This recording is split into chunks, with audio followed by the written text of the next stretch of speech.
विस्तरेणात्मनो योगं विभूतिं च जनार्दन भूयः कथय तृप्तिर्हि शृण्वतो नास्ति मेऽमृतम्. Tell me again in detail, O Janardana, of your yogic powers and glories, for I can never hear enough of your sweet words that pour forth like nectar. ಎಲೈ ಜನಾರ್ದನನೇ, ನಿನ್ನ ಯೋಗವನ್ನು ವಿಭೂತಿಯನ್ನು ವಿಸ್ತಾರವಾಗಿ ಹೇಳು. ನಿನ್ನ ಅಮೃತವಾಣಿಯನ್ನು ಎಷ್ಟು ಕೇಳಿದರೂ ತೃಪ್ತಿಯಾಗುವುದಿಲ್ಲ. ವಿಸ್ತರೇಣಾತ್ಮನೋ ಯೋಗಂ ವಿಸ್ತರೇಣಾತ್ಮನೋ ಯೋಗಂ ವಿಸ್ತರೇಣಾತ್ಮನೋ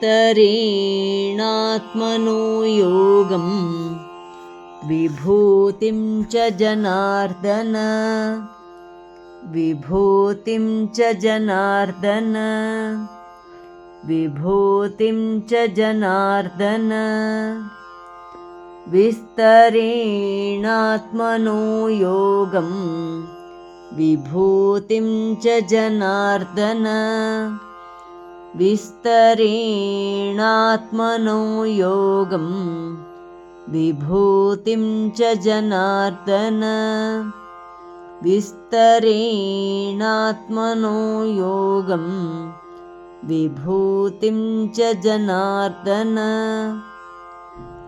ಭೂಯಃ ಕಥಯ ತೃಪ್ತಿರ್ಹಿ ಭೂಯಃ ಕಥಯ ತೃಪ್ತಿರ್ಹಿ ಭೂಯಃ ಕಥಯ ತೃಪ್ತಿರ್ಹಿ ಶೃಣ್ವತೋ ನಾಸ್ತಿ ಮೇऽಮೃತಂ ಶೃಣ್ವತೋ ನಾಸ್ತಿ ಮೇऽಮೃತಂ ಶೃಣ್ವತೋ ನಾಸ್ತಿ ಮೇऽಮೃತಂ ಭೂಯಃ ಕಥಯ ತೃಪ್ತಿರ್ಹಿ ಶೃಣ್ವತೋ ನಾಸ್ತಿ ಮೇऽಮೃತಂ ಭೂಯಃ ಕಥಯ ತೃಪ್ತಿರ್ಹಿ ಶೃಣ್ವತೋ ನಾಸ್ತಿ ಮೇऽಮೃತಂ ಭೂಯಃ ಕಥಯ ತೃಪ್ತಿರ್ಹಿ ಶೃಣ್ವತೋ ನಾಸ್ತಿ ಮೇऽಮೃತಂ ವಿಸ್ತರೇಣಾತ್ಮನೋ ಯೋಗಂ ವಿಭೂತಿಂ ಚ ಜನಾರ್ದನ ಭೂಯಃ ಕಥಯ ತೃಪ್ತಿರ್ಹಿ ಶೃಣ್ವತೋ ನಾಸ್ತಿ ಮೇऽಮೃತಂ ವಿಸ್ತರೇಣಾತ್ಮನೋ ಯೋಗಂ ವಿಭೂತಿಂ ಚ ಜನಾರ್ದನ ಭೂಯಃ ಕಥಯ ತೃಪ್ತಿರ್ಹಿ ಶೃಣ್ವತೋ ನಾಸ್ತಿ ಮೇऽಮೃತಂ ವಿಸ್ತರೇಣಾತ್ಮನೋ ಯೋಗಂ ವಿಭೂತಿಂ ಚ ಜನಾರ್ದನ